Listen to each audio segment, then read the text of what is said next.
from Forbes, where Eleanor didn't speak of betrayal or infidelity.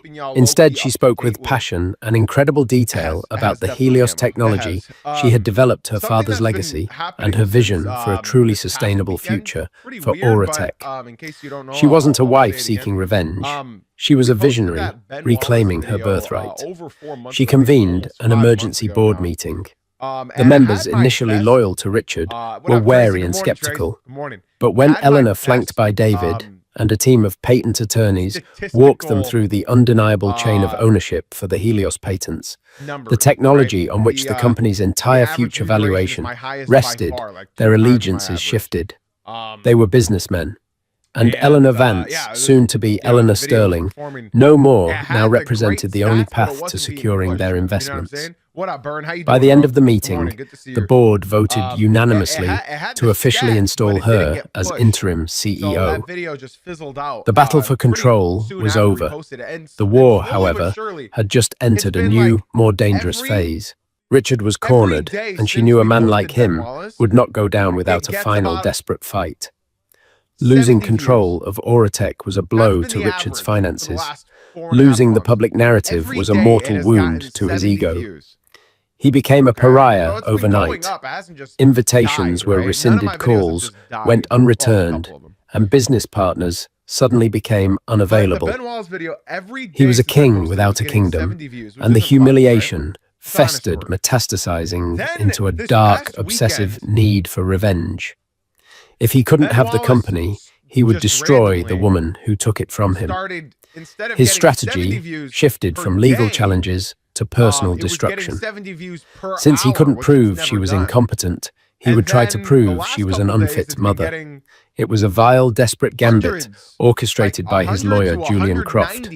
They filed an emergency motion for custody of the unborn child, citing Eleanor's erratic and emotionally volatile behavior. The centerpiece of their claim was a series of fabricated incidents and twisted half-truths designed to paint her as dangerously unstable. The official filing was a work of malicious fiction. It alleged she had a history of depressive episodes, mischaracterizing her grief after her father's death. It claimed her corporate coup was evidence of a manic state, a reckless act that jeopardized the company and, by extension, the child's financial future. The most venomous part was a sworn affidavit from a concerned party who claimed to have witnessed Eleanor drinking alcohol and engaging in stress-induced hysterics. Eleanor read the documents in David Chen's office, her hands trembling slightly. It wasn't the legal threat that shook her. David had assured her it was baseless and would be thrown out of court. It was the sheer personal cruelty of it. Richard knew about the deep depression she'd suffered after her father died. He had been the one to help her through it, or so she'd thought. Now he was twisting her most vulnerable moments into weapons to be used against her to try and take her son before he was even born. Who is the concerned party? She asked, her voice tight. Who would sign this? David's expression was grim. We subpoenaed the identity of the affiant. It's Chloe Rain. Of course. It was a final act of loyalty from mistress to master, or more likely, a desperate attempt to curry favor and secure a financial lifeline from the man she had hitched her wagon to. Chloe, who had been fired from Oratech on Eleanor's first day as CEO, was now unemployed and a social outcast. She had nothing left to lose. He's trying to break you, Eleanor.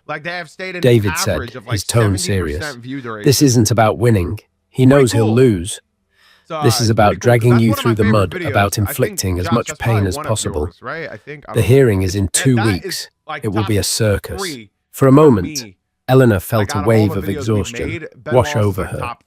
She was 8 months pregnant, running a multi-billion-dollar company in the midst of a hostile takeover, and now she had to fight for the right to be a mother. She felt the baby kick a strong, steady presence. The weariness vanished, replaced by a familiar, steely resolve. He wants a circus, she said, her eyes hardening. Then we'll give him one he'll never forget. That evening, Eleanor received an unexpected call. It was a blocked number. When she answered, a hesitant voice spoke. Mrs. Sterling,